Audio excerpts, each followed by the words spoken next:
सहनाववतु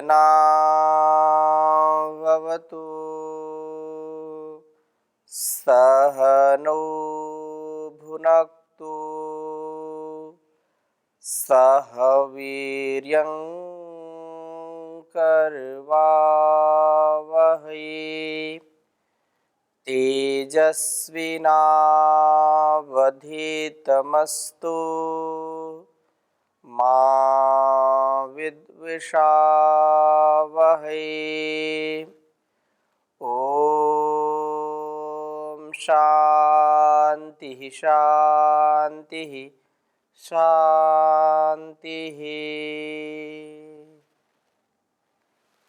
वैदिक जीवन पद्धति की इस कक्षा में आप सभी दर्शकों का, श्रोताओं का हार्दिक अभिनंदन है, स्वागत है। इस वेद स्वाध्याय से हमारे प्रत्येक स्वभाव, प्रत्येक कर्तव्य का जो ज्ञान मिलता है हमको, और उस ज्ञान के अनुसार योग, यज्ञ और भी जो कल्याणकारी कर्म हैं उनको करने में हम निरत हो जाते हैं। उन कल्याणकारी कर्मों का नित नवीन जो अनुभव हमको होता है, उत्साह जो हमको मिलता है, जो हमको इन वेद मंत्रों से प्रेरणा मिलती है, वह हमारे लिए अत्यंत महत्वपूर्ण है। व्यक्ति अपने जीवन का कल्याण प्रत्येक परिस्थितियों में चाहता ही है। कोई भी संसार में अपने लिए और अपनों के लिए कभी भी अकल्याण नहीं चाहता है, परंतु यदि वेद के ज्ञान को, इस वेद के द्वारा बताए गए कर्तव्य को नहीं करता है व्यक्ति, तो अपने कर्तव्य पथ से विमुख हो जाता है, धर्म पथ से विमुख हो जाता है, पथभ्रष्ट हो जाता है, जिससे वह स्वयं के जीवन का और इस परिवार और इस समाज संसार के कर्तव्यों का भी निर्वहन ठीक ठीक नहीं कर पाता है। कर्तव्यों का भी ठीक ठीक निर्वहन हो और इस जीवन का परिष्कार हो, इसके लिए निरंतरता के साथ नित्य स्वाध्याय, सत्संग परम आवश्यक है। इंद्रियों को नियंत्रण में रखने के लिए अपने जो गलत स्वभाव हैं, गलत जो हमारे आदतें हैं, उन गलत आदतों के परिष्कार के लिए, उनको सुसंस्कार में, अच्छे स्वभाव में बदलने के लिए, जैसे हम रोज भोजन करते हैं, अपने शरीर को, मन को प्रसन्न करने के लिए, स्वस्थ रखने के लिए, वैसे ही आत्म ज्ञान के लिए, आत्म कल्याण के लिए हमको वेद रूपी इस ज्ञान का पान अवश्य करना चाहिए, जिससे हमारा यह जीवन महान बनता है ज्ञान के आधान के साथ। तो हम ऋग्वेद के प्रथम मंडल का स्वाध्याय कर रहे हैं, और प्रथम मंडल में बहुत ही सुंदर चर्चा आई है। उसमें हमने 145-46 तक का स्वाध्याय किया था। आज हम आगे बढ़ेंगे। बहुत सुंदर वेद मंत्र है। ओम दीर्घतमा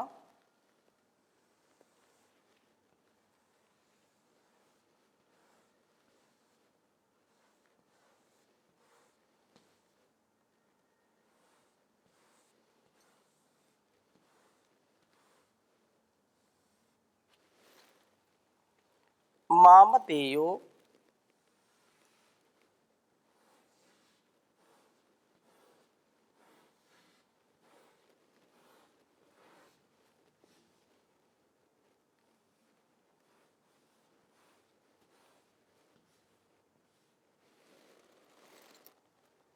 जुजुर्वान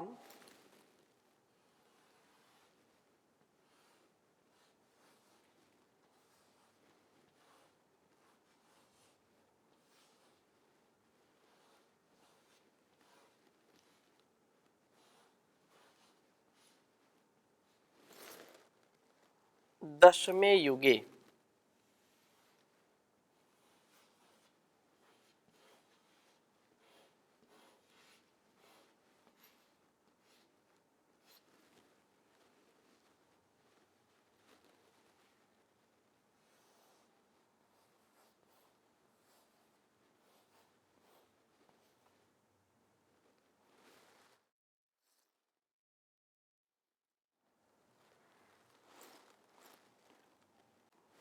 अपामर्थम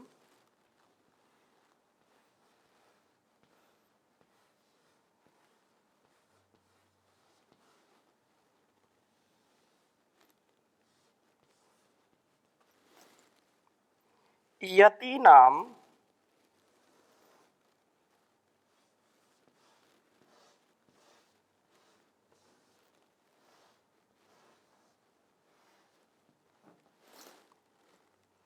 ब्रह्मा भवति सारथी।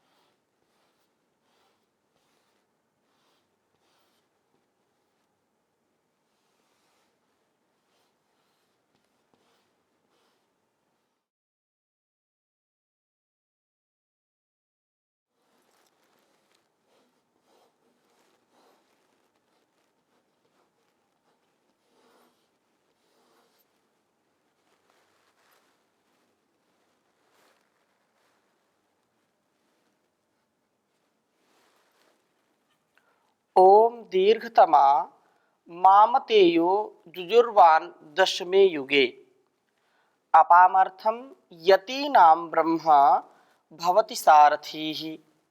बहुत सुंदर मंत्र है। ओम दीर्घतमा मामतेयो जुजुर्वान दशमे युगे अपामर्थम यतीनाम ब्रह्मा भवति सारथी। ओम दीर्घतमा मामतेयो जुजुर्वान दशमे युगे अपामर्थम यतीनाम ब्रह्मा भवति सारथी। आइए मंत्र का भावार्थ समझने का प्रयास करते हैं। बहुत ही सुंदर बात कही है।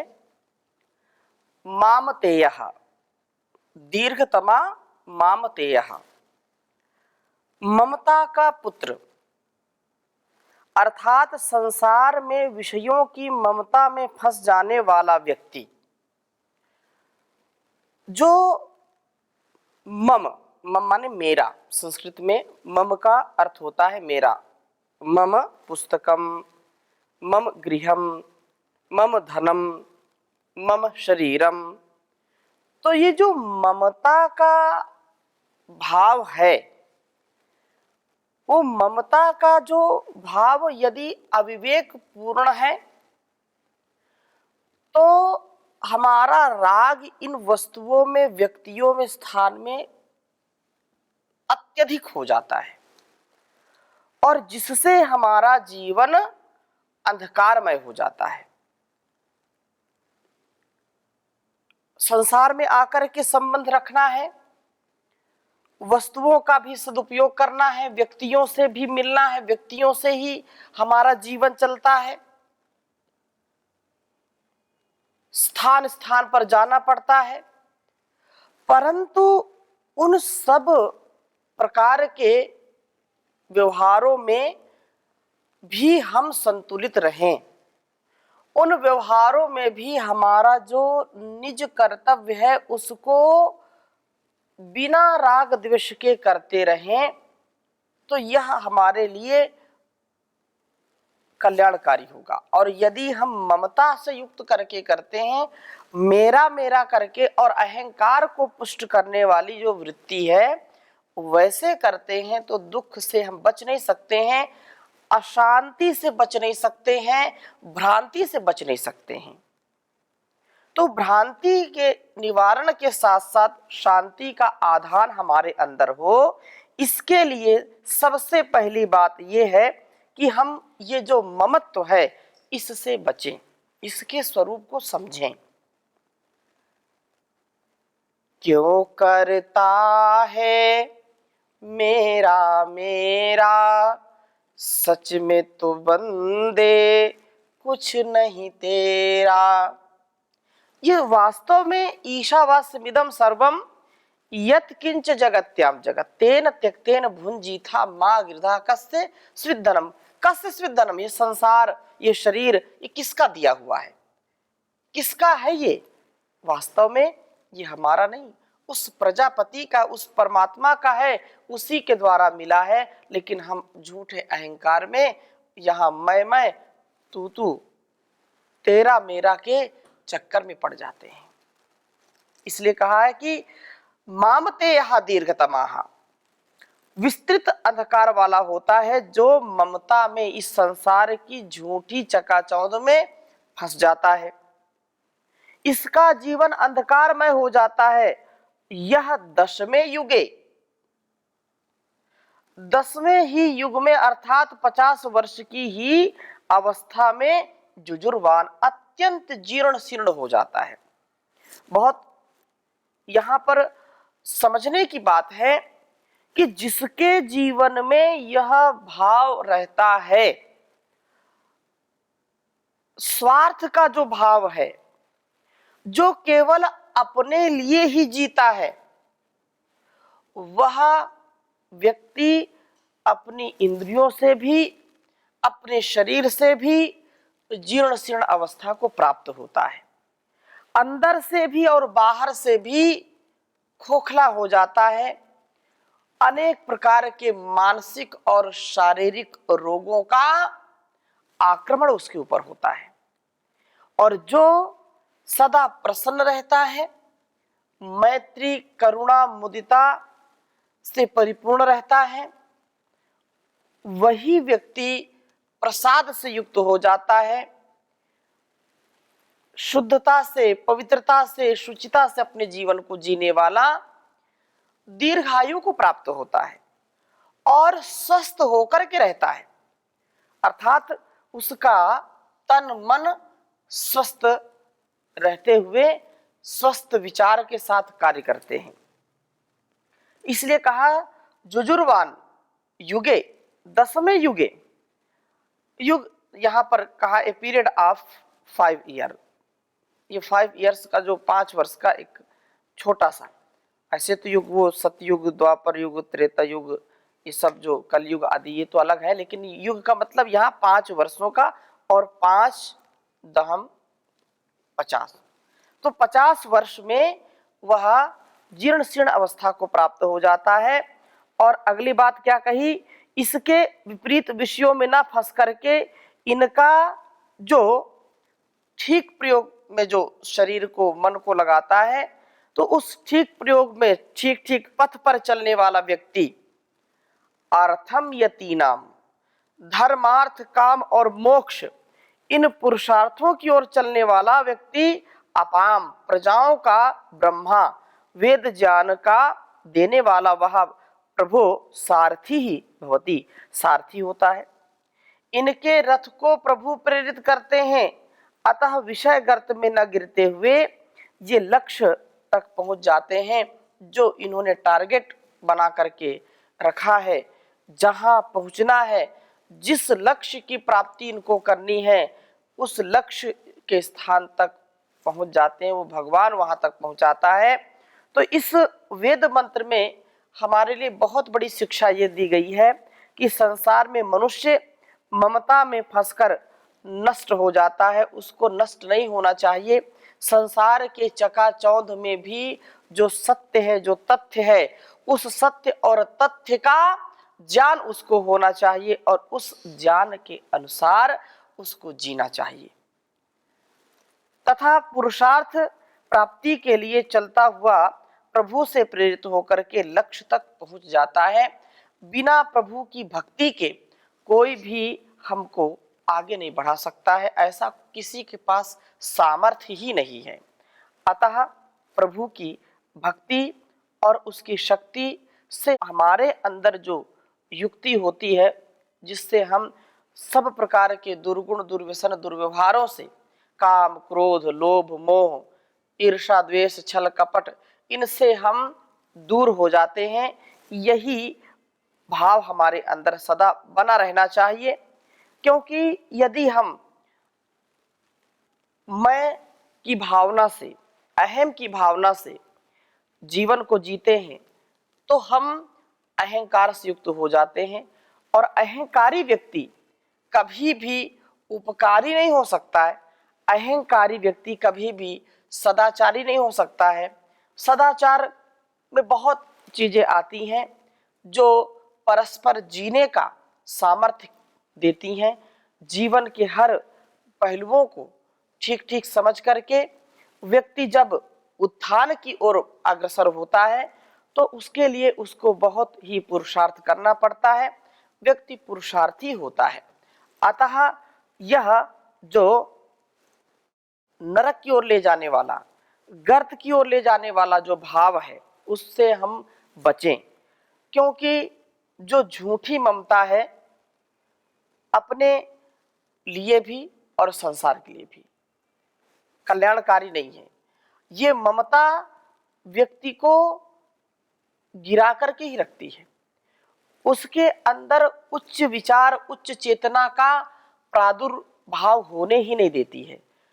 अतः झूठी ममता से किनारा करके सच्चे प्रभु का सहारा लेकर के अपने जीवन को उत्तम बनाने का हम उत्तम कार्य करें, जिससे हमारा प्रत्येक कर्म पूजा बन जाए। प्रत्येक, क्योंकि ईशोपनिषद में कहा हिरण्मय पात्रेण सत्यस्य पिहितम मुखम तत्वम पूषण अपावृणो सत्य धर्माय दृष्टे। तो हिरण्मय पात्रेण, तो हिरण्मय जो पात्र है अर्थात जो ये संसार का चकाचौंध कर देने वाला जो दृश्य है वह व्यक्ति को अंधा बना देता है, और अंधा व्यक्ति मार्ग में ठीक ठीक चल नहीं सकता है।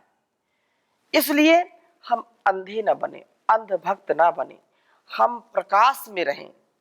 जीवन के लिए ज्ञान की परम आवश्यकता है। नहीं ज्ञानेन सदृशम पवित्रम इह विद्यते। ज्ञानान मुक्ति, ज्ञान से मुक्ति होती है। ऋते ज्ञानान न मुक्ति, बिना ज्ञान के मुक्ति नहीं हो सकती है। इसलिए यह जो वेद रूपी ज्ञान है, इस ज्ञान से ही इंसान और ये जहान दोनों महान बनेंगे। सबको एक न एक दिन जो भी उन्नति चाहते हैं उनको यहाँ इस पथ पर आना ही पड़ेगा, और कोई दूसरा उपाय नहीं है। प्रभु के द्वारा दिए गए इस शरीर का और इस संसार का हम सदुपयोग करें। प्रभु का नाम अवश्य लें, उसका सुमिरन करें, ताकि जीवन हमारा सुंदर सा बन जाए और अपने अस्तित्व को हम पहचानें।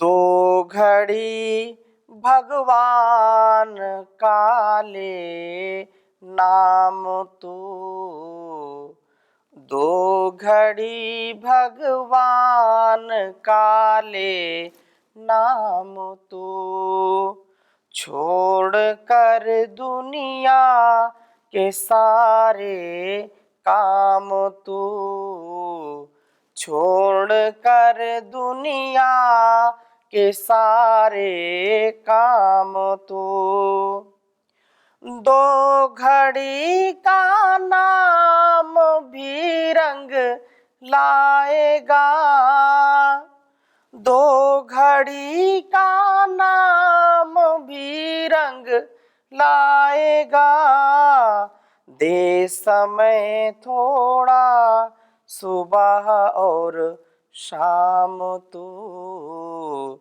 छोड़ कर दुनिया के सारे काम तू, दिल का शीशा साफ कर आसन जमा, दिल का शीशा साफ कर आसन जमा, मन की चंचलता को प्यारे थाम तो, छोड़ कर दुनिया के सारे काम तो, त्याग कर आलस आसत संग में, त्याग कर आलस सत्संग में, प्रेम रस का भक्त वर पी जाम तू, छोड़ कर दुनिया के सारे काम तू। देख तेरे काम की यह बात है, देख तेरे काम की यह बात है, पाएगा दुनिया में फिर आराम तू, छोड़ कर दुनिया के सारे काम तू। संसार में काम काम काम काम, जो लोग काम वासना में फंसे होते हैं, विषय वासना में फंसे होते हैं, ममता में फंसे होते हैं, जो विपरीत ज्ञान में फंसे होते हैं, जो दुख को सुख समझते हैं, नित्य को अनित्य और अनित्य को नित्य समझते हैं, विपरीत ज्ञान में, भ्रांति ज्ञान में जो अपने आप को लगा के रखते हैं, उनका कभी भी उत्थान नहीं होता है। वो प्रभु के गुणगान में कुछ भी अपना परिष्कार नहीं समझते हैं, भगवान का ध्यान भजन करने में जो रुचि नहीं रखते हैं, जो उसकी आज्ञा के अनुसार अपने जीवन को नहीं जीते हैं, वे कभी भी अपने आप को सुखी नहीं बना सकते हैं। वो केवल इस संसार में आकर के पाप ही कमाएंगे। पाप से बचने के लिए हम प्रभु की भक्ति करें, प्रभु की भक्ति के साथ साथ उसके द्वारा दिए गए ज्ञान का परिष्कार करें। इसलिए कहते हैं, न गाया ईश गुण माया, का गुण गाया तो क्या गाया, न भाया पुण्य केवल पाप मन भाया तो क्या भाया। तुझे संसार सरोवर में कमल की भांति रहना था, तुझे संसार सरोवर में कमल की भांति रहना था। न छोड़ी वासना घर छोड़ वन धाया तो क्या धाया, न गाया ईश गुण माया, का गाया तो क्या गाया। किसी का विश्व से अस्तित्व बिल्कुल ही मिटाने को, अमर बेली के सदृश तू कहीं छाया तो क्या छाया, न भाया पुण्य केवल पाप मन भाया तो क्या भाया। संसार का यदि हम आकर्षण अपने मन से नहीं छोड़ सकते, तो ये हमको याद रखना चाहिए कि दुख से हम कभी भी बच नहीं सकते, क्योंकि संसार में आसक्त होकर के अपने स्वार्थ में लगे रह करके कोई परमार्थ नहीं कर पाता, सदाचार और सद्व्यवहार नहीं कर पाता। सद्व्यवहार के लिए, सदाचार के लिए, परोपकार के लिए हमको ईश गुण, ईश महिमा, प्रार्थना, उपासना जरूर करनी चाहिए, जिससे हम वासना से बचें। तो आज की कक्षा को यहीं पर विराम देते हैं, शेष चर्चा अगली कक्षा में करेंगे। ओम शांति शांति शांति।